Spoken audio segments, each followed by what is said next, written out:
did you decide, you were in the state legislature, you ran for lieutenant governor, you were in business? Business. I'm an architect, yeah. Okay.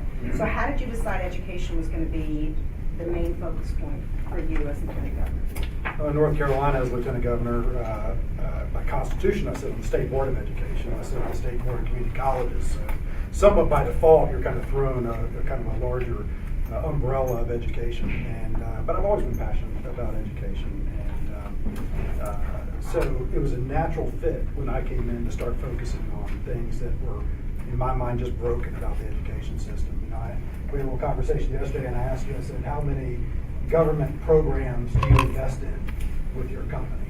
And the answer is zero, right? But we look at education, and this whole conference is about innovation, right? And every company that's here has great innovative ideas. You're all innovators, and at the same time, we look to the government to solve these problems that are out there. There's nothing innovative about government. There never has been. I mean, you know, how many of you are investing in government right now, right? I mean, how many of you? What if we had to take government transportation everywhere we went, right? What if we take Amtrak? You know, no matter where we went, we had to get on Amtrak and go there. What if we had to shop at government grocery stores every day? You know, we have whatever choices the government gives us, but we accept government schools as the way of life, and this is the ecosystem that's been created 150 years ago in America, and we still somewhat evolve around that. And if anybody in this room was designing something from scratch, designing an educational ecosystem from scratch, whether you had all the money in the world or no money at all, it wouldn't look anything like what we have in America today under a public school ecosystem. And so when you talk about these things as a politician, people take offense, right? They take offense. They think you're specifically attacking a teacher or a principal or a school or something like that, and that's just not the case at all. I mean, if public schools were a business, people say, well, it's not a business. Well, if it was a business, it would have been bankrupt years ago, right? I mean, we throw all this money at it, we keep throwing money at it. I think we're 5th in the world for spending per student on education in America, and we're like 36th in the world for results.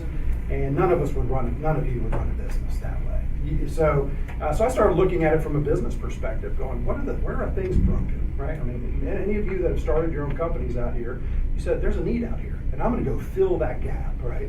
So if you look at a state like North Carolina, you'll look at the ecosystem of North Carolina, you look at demographics. Put up a demographic heat map, and you find poor urban and poor rural, mostly black, some Hispanic, and that's where your failing schools are. Generational failing schools. And yet, you know, I show up at state board meetings and I get presented to by the Department of Public Instruction, and they say, well, yeah, here's where our failing schools are. Yep, the demographics look like this, and these are the failing schools. And my approach is, let's go fix it. I'm really, the longer I'm in politics, the more tired of this I really get. There's no excuse in this day and age for any child to grow up in a failing school system, for any child to grow up without opportunity, right? So we know how to do this, right? Many of you are doing the very things to fix that problem alone. And so that's how I got engaged in it, looking at it from more of a business perspective and saying, you know, government is never intended to innovate. Yet we have all these conferences and all these people look to government because government has the money. And you expect government to be the innovator. The way the government innovates in education is to blow it up.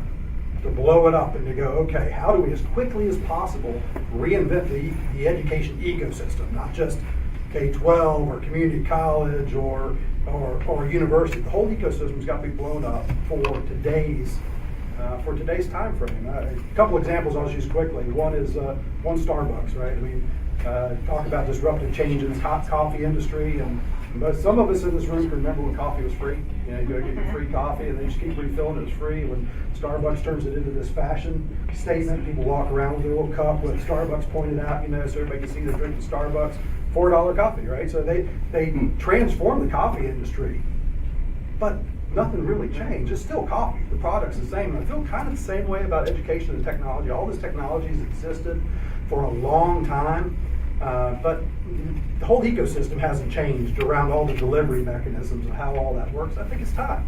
And I think we're just right at the precipice of some really great things happening, not just through technology, but the way we think about how we deliver a system.